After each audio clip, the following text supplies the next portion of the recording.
റഹീം ഹാജി കൊല്ലപ്പെട്ട ദിവസം ഞാൻ തന്നെയായിരുന്നു ഡെസ്ക് ഇൻചാർജ്. ഹെഡ്ലൈൻസും ബൈലൈൻസും എഴുതി എനിക്ക് ഓർമ്മയുണ്ട്. പക്ഷെ ഈ പർട്ടിക്കുലർ ഫോട്ടോഗ്രാഫ്സ് എടുത്തത് ആരാണെന്നുള്ളതാണ്. ബാലേന്ദ്രൻ ക്രിക്കറ്റ് ടെസ്റ്റുമായി മദ്രാസിലായിരുന്നു. ഓ, ബിജു വർഗീസ് ആയിരിക്കും. അവനല്ല, അയാൾ സ്കൂട്ടർ ആക്സിഡന്റ് കഴിഞ്ഞിട്ട് ലീവിലായിരുന്നല്ലോ. പിന്നെ ആരാണ്? ഇവിടെ ഡാർക്ക് റൂം ടെക്നീഷ്യൻസ് എത്ര പേരുണ്ട്? 3. എന്താ? അവരോട് അന്വേഷിച്ചാൽ അറിയാലോ ആരാണെന്ന്. അതെങ്ങനെ? ഫിലിം പ്രോസസ് ചെയ്യുന്ന ടെക്നീഷ്യൻസിന് എപ്പോഴും നെഗറ്റീവ് കണ്ടാൽ നിത്യപരിചയമുള്ള ഫോട്ടോഗ്രാഫേഴ്സിനെ തിരിച്ചറിയാൻ കഴിയും. അതായത് നെഗറ്റീവിന്റെ thickness, selection of angles, lighting pattern, shutter speed, diaphragm, film, ഇതൊക്കെ ഓരോ ഫോട്ടോഗ്രാഫേഴ്സിനും ഓരോന്നായിരിക്കും. സാറ് പറഞ്ഞ ബാലചന്ദ്രന്റെ രീതി ആയിരിക്കില്ല ബിജു വർഗീസിന്. ഇത് രണ്ടുമാവില്ല മൂന്നാമതൊരാൾക്ക്. നെഗറ്റീവ്സ് ഒക്കെ കൃത്യമായി ഫയൽ ചെയ്യാറുണ്ടാവുമല്ലോ. ഇതിന്റെ ഒറിജിനൽ ഒന്ന് എടുപ്പിച്ചാൽ. ഓ, യു സെഡ് ഇറ്റ്. മൂന്നാമൻ. ഇപ്പൊ ഓർമ്മിക്കുന്നു. എന്താ ഷപ്പന്റെ പേര്? ഒന്ന് ഓർത്ത് നോക്കണം സാർ. കിട്ടുന്നില്ല. അല്ല, കിട്ടിയോണ്ട് കാര്യമില്ല. മിസ്റ്റർ മുഹമ്മദ് നിരാശപ്പെട്ടേ മതിയാവൂ. ഞങ്ങളുടെ സ്റ്റാഫ് ഫോട്ടോഗ്രാഫേഴ്സ് ഒക്കെ ഔട്ടർ സ്റ്റേഷൻ ആകുന്ന നാളും തീയതിയും ഒക്കെ എന്നെക്കാൾ നിശ്ചയം സിറ്റിയിലെ ചില അമേച്ചർ ഫോട്ടോഗ്രാഫേഴ്സിനാണ്. അവന്മാർക്ക് ഫോട്ടോഗ്രാഫുമായിട്ട് ഇടിച്ചു കയറാൻ. ഞാൻ അവന്മാരെ ഒന്നും എന്റർടൈൻ ചെയ്യാറില്ല. പക്ഷെ ഇതുപോലുള്ള ചില ഹോട്ട് ഇൻസിഡൻസ് വരുമ്പോ ഗതികേട് കൊണ്ട് നമ്മൾ അവരെ ഡിപ്പെൻഡ് ചെയ്തു പോകും. മിസ്റ്റർ റഹീം ഹാജി കൊല്ലപ്പെട്ട ദിവസവും അതാ ഉണ്ടായത്. സാരമില്ല, ആ നെഗറ്റീവ് മതി. സാറിന് ഓർമ്മയില്ലെങ്കിലും ഇവിടുത്തെ ഡാർക്ക് റൂം ടെക്നീഷ്യൻസിന് ചിലപ്പോ ആ ഫോട്ടോഗ്രാഫറെ ട്രേസ് ചെയ്യാൻ കഴിഞ്ഞേക്കും. അവിടല്ലേ പ്രശ്നം. ആ ചെക്കൻ അന്ന് കൊണ്ടത് നെഗറ്റീവ്സ് അല്ല, പോസിറ്റീവ് ഒറിജിനൽ ഫോട്ടോഗ്രാഫ്സ്. പക്ഷെ അതിന്റെ നെഗറ്റീവ് ചിലപ്പോൾ പ്ലേറ്റ് മേക്കിംഗ് ഡിപ്പാർട്ട്മെന്റിൽ കാണും. വേണമെങ്കിൽ എടുപ്പിക്കാം. പക്ഷേ അത് വെച്ച് ആ ഫോട്ടോഗ്രാഫറെ ട്രേസ് ചെയ്യാൻ ഈ ടെക്നീഷ്യൻസിന് കഴിയുമെന്ന് എനിക്ക് തോന്നുന്നില്ല. ഓക്കെ, അത്തരം ഫോട്ടോഗ്രാഫേഴ്സിനൊക്കെ സ്പോട്ട് പേയ്മെന്റ് കൊടുക്കാറില്ലേ പതിവ്? അന്ന് ഈ ഫോട്ടോഗ്രാഫർക്ക് പണം കൊടുത്ത നിങ്ങളുടെ പർച്ചേസ് മാനേജർക്ക് ഒരുപക്ഷെ ആളെ തിരിച്ചറിയാൻ കഴിഞ്ഞേക്കും.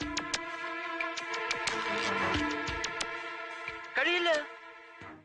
കിട്ടിയ ന്യൂസും വെച്ച് ഫസ്റ്റ് എഡിഷൻ പ്രിന്റ് ചെയ്ത് സെക്കൻഡ് എഡിഷൻ പേപ്പർ ലോഡ് ചെയ്യുമ്പോഴാ ആ ചക്കൻ ഫോട്ടോഗ്രാഫ്സ് ഓടി പറഞ്ഞെത്തുന്നത്. പർച്ചേസ് മാനേജറുടെ വൗച്ചറോടെ ഞാൻ എന്റെ സ്വന്തം പോക്കറ്റിൽ നിന്ന് കാശെടുത്ത് കൊടുക്കായിരുന്നു. സത്യം പറഞ്ഞാൽ ഞാൻ ആ കൊലയാളികളെ പ്രായിപ്പോയി.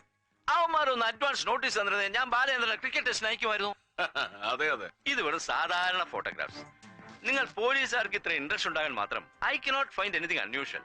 എന്താണ് സാർ? ഓ, അങ്ങനെ പ്രത്യേകതകളൊന്നും ഉണ്ടായിട്ടല്ല സാർ. ഒരുപാട് പൊളിറ്റിക്കൽ ഇമ്പോർട്ടൻസ് ഉള്ള ഒരു കേസല്ലേ ഇത്. കൊന്നവനെ കിട്ടിയില്ലെന്ന് വിചാരിച്ച് ചുമ്മാതങ്ങ് ഫയൽ ക്ലോസ് ചെയ്ത് വെക്കാൻ പറ്റൂ? പത്രക്കാരടക്കം നാടിളക്കിയ ഒരു ജഗപൊക ദേവിനെ അവിടെ വയ്ക്കും. Okay sir, welcome.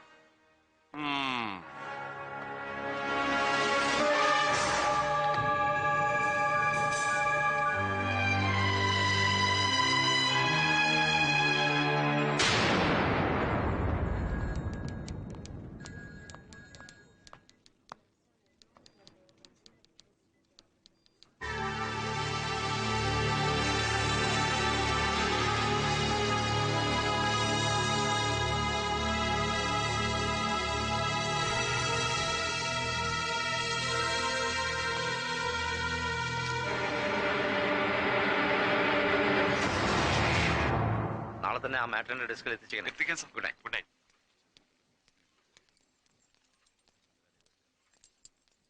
Good night sir. ആ, ഗുഡ് നൈറ്റ്. Good night.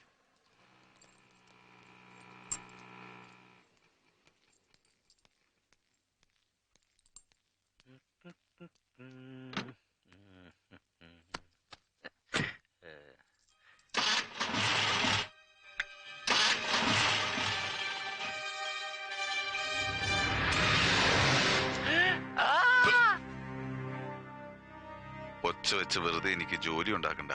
വണ്ടി എടുക്ക. തിരിഞ്ഞു നോക്കണ്ട, മുമ്പോട്ട് എടുക്ക. എങ്ങോട്ട്?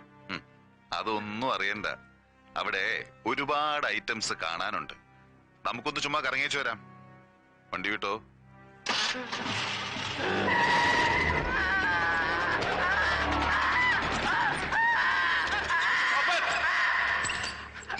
താനെന്ത് നോൺസെൻസ് ആണോ ഈ കാണിക്കുന്നത്? സാറിന് ബുദ്ധിമുട്ടാവില്ലെങ്കിൽ ഒന്ന് ഇവിടം വരെ കൂട്ടിക്കൊണ്ടുവരാനല്ലേ തന്നോട് പറഞ്ഞോളൂ. നോക്കി നിൽക്കാതെ വില കഴിക്കടോ. Now get lost.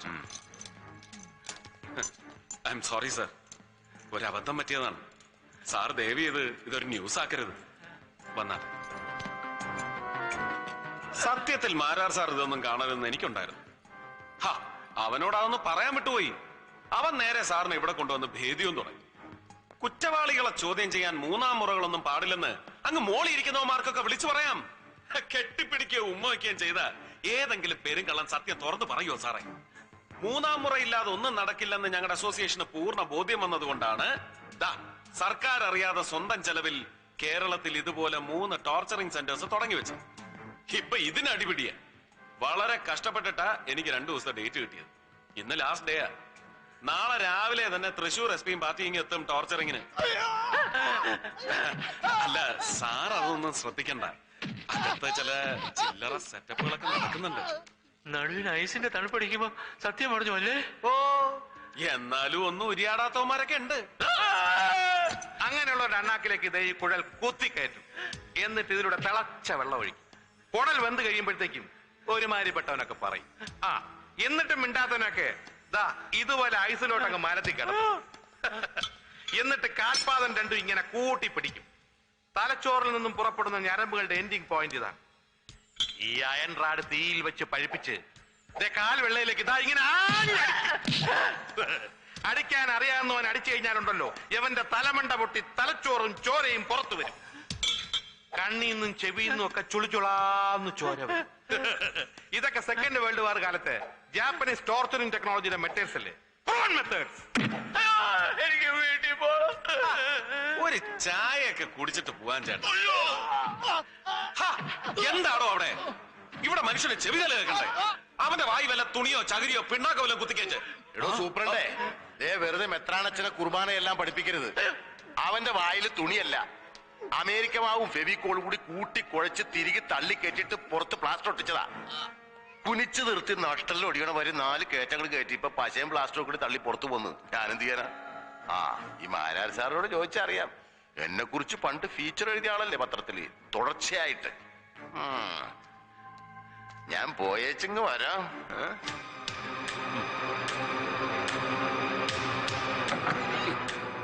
സാർ ഇന്ന് രാവിലെ ഓഫീസിൽ വെച്ച് എന്നോട് കള്ളം പറഞ്ഞു. സാരമില്ല, സത്യം ഇനി പറഞ്ഞാൽ മതി. ആരാണ് ആ ഫോട്ടോഗ്രാഫ്സ് ഓഫീസിൽ കൊണ്ടുവന്നത്? ഗ്രിഗറി